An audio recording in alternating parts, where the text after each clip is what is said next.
Hey, y'all, it's Letitia with Lighten Up with Letitia. And guess what? Divorced Sistas is back for part 2 of season 1. And so we have got to talk about it. So make sure you join us on the live panels on Thursdays. The new episodes, the first 2 episodes drop on April the 15th. But I figured let's go ahead and do a recap of the very first part because we were introduced to Divorced Sistas last year and we are loving it. Okay, now FYI, it has found a new home. It is now on Paramount Plus, so you can go ahead and catch up with the first part of season 1 on Paramount Plus and get ready for the messy drama because we need to know who the pappy is, child. Okay, so anyway, now let's recap. Okay, so we introduced the players first of all. Tiffany, who is a real estate agent. She's the nice, calm, but possibly lonely and thirsty friend. She's newly divorced, has a son in college, and had to pay her ex in the divorce. Child. Now, Geneva is the ride or die friend who lives under the facade of perfection. She's a successful realtor, married to the loving William, and has a daughter, Anika, and she is not satisfied with her marriage, child. Then we got Rashida, who I love. She's one of my favorites, child. The first lady, baby, who takes care of everything. Okay, now she has and holds all of the secrets. She's married to Pastor Jeff, who may or may not be on the DL, and has 2 very disrespectful teenage children, one of which may have an addiction problem, child.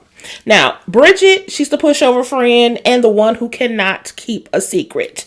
Now, she works for Rashida as the administrator at the church, and she's playing house with a bum-ass ninja. Yeah. Okay, and Naomi, child, the feisty, crazy friend who is currently in the anger stage of grief behind her fresh divorce, child, to Franklin, who is a horrible man who cheated on her, left her, and is still pushing her buttons. Now let's talk about, so the main plot is that they're basically trying to keep Naomi and Franklin from butting heads and seeing each other at this huge church fundraiser, right? So we're trying to make sure they're not in the building at the same time. Now, but it's impossible, okay? We already know this is full of drama. It's going to blow up in their faces.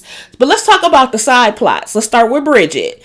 Because Bridget is dating a YN called Vaughn, who he ignorant as hell and does not work. In fact, the only thing in her house that's working is Bridget and that D.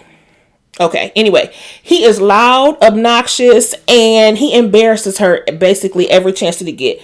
I don't know why she invited him to that church event. She technically didn't invite him, kind of invited himself, but she should have made sure he didn't go because he sure enough embarrassed her. Now, meanwhile, Calvin, who really likes Bridget, actually gave Vaughn a job, and this ninja quit on the first day. Like, what is happening?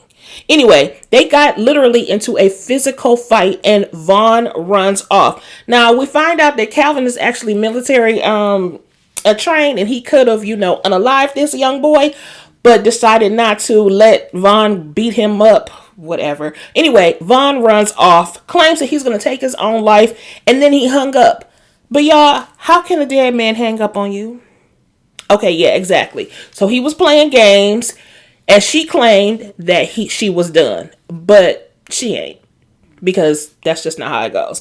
And meanwhile, I'm like, girl, Calvin is a good man, Savannah. Take him up on his offer. Moving on. The side plot for Rashida is that, okay, so Rashida and Jeff, pastor and first lady, they pretend to be so perfect in front of their congregation, but they are not on the same page. He undermines her, he dismisses her, and they haven't made love in months, okay? The kids notice, and they are hella disrespectful, but they're also having their own issues, including the fact that the son may have an addiction of some sort, and we're thinking that it might be smugs, okay? And he got kind of physical with Rashida. I mean, child, he'd have been on the floor if it was me. But moving on. Okay, so she seems to be nagging to a non-listening Pastor Jeff. And after the event, he doesn't open her car door for her. Child, she spent the night in the car. And it's later revealed that the opening door thing is tied to a trauma of hers. Okay, so she was raped back in college by a bunch of frat boys, and her then boyfriend, who was also part of the group, would not open the door for her to help her. So she has a deep-seated trauma behind not opening the door. It means they abandoned her. It means that they're not there for her. It means that she's not seen. And that's how she's been feeling with Pastor Jeff. She's also, not to mention, dealing with the fact that his assistant, Myron, seems to be in love with him. In fact, they even found them in kind of a compromising situation. Not physically, but rumors were flying already. And Naomi, on her camera at home, caught Myron on camera confessing his love for Pastor Jeff. Child. Now, this situation brings Rashida and Jeff together. They laugh and joke and more than they have been all this time. But in my opinion, they are still fronting. And to me, the jury is still out on Pastor Jeff. And by the way, he did not fire Myron. Take that as you will. Okay. Now, the side plot for Naomi, child, she is completely unhinged, dealing with the aftermath of her divorce, and she cannot get over the fact that Franklin left their 20 plus year marriage for this white girl, right, child? And he takes every opportunity that he can to taunt her, including when she shows up at the church event. Now, she copes by drinking, hiring Hakeem, aka Doc from All the Queen's Men, for pleasure, and stalking Franklin's socials. But now, let's also be clear. She is partly to blame because she was ordered to give certain things back in the divorce and she refused to do so. So when they came to collect, she got angry all over again. But y'all, she got $37 million in the divorce. That is enough for me to forget you ever existed. But she just she can't leave well enough alone. She feels so hurt and so traumatized by the fact that he left her for someone else that doesn't look like her that she cannot get over it. So she is basically sabotaging her whole life and putting herself in a position to have to give that money back or lose it. Okay, so anyway, child, the straw that broke the camel's back was at the church event. Again, it is a fundraiser, so they were auctioning off things. He auctioned off and bought a painting that Naomi's brother, who died of overdose, that he painted. And it meant a lot to her, and he knew this. So he took every opportunity to make sure that she did not get it. And if she was wanting to get it, she would have to basically give up her entire divorce settlement. He is very bitter about this $37 million. I guess I would be too, but still. So she acted up at the event, threw hot coffee on Franklin's new wife, causing all these ugly burns, and she does indeed end up in jail, child. She gets out, but then tries to hire Hakeem to off Franklin, and Franklin vowed to destroy her and said he would take Rashida down with her. Now, Pastor Jeff was like, don't let the smooth taste fool you because I will faith you up behind my wife. I was like, okay, Pastor Jeff, finally. Okay, anyway, in Naomi's crash out, she lashes out at the whole group, calling Rashida out for being fake, Bridget for being stupid, Tiffany for being lonely, and Geneva for being dishonest about her whole days, and even that William, her husband, was only working with 5 inches. Now, she did not have to say that in front of the group like that. But moving on, that's Naomi. Now our side plot I'm going to put Tiffany and Geneva together because there wasn't really that much for Tiffany except for the fact that she was acting thirsty behind this brother Javon. So Tiffany, like I said, is single and not looking, but they are encouraging her to date.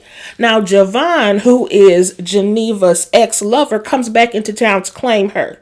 Now, she's trying to honor her marriage and keep him at bay, but he keeps pursuing her. And meanwhile, William is trying to hook Tiffany and Javon up, but Geneva is not having that. And then she starts acting funny towards Tiffany. Now she acting funny towards Tiffany, but she won't tell Tiffany that Javon is her ex-lover. Now I'm like, they've been friends for 20 plus years. Why can you not tell this woman? Back off. He ain't mine, but he mine, if you know what I mean. And girl, don't break the girl code because he mine, if you know what I mean. And so, but she won't do that. A mess.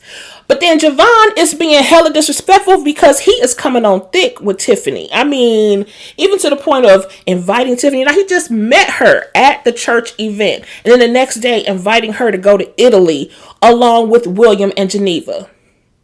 Now, he is messy as I don't know what. Anyway, like I said, he's coming on thick with Tiffany. And he is being buddy with William. I mean, even in their kitchen teaching William how to make some meat. These innuendos. Anyway, all the while, Javon actually suspects that Geneva's daughter, Anika, is his and not William's. Why? Because when they had an affair 6 years ago, Anika is 5 now, that they were actually going to leave their spouses, get together, have a child, and name her Anika. Now, Geneva knows she did wrong for that. Now, why would you do that, knowing that was the name for you and your lover?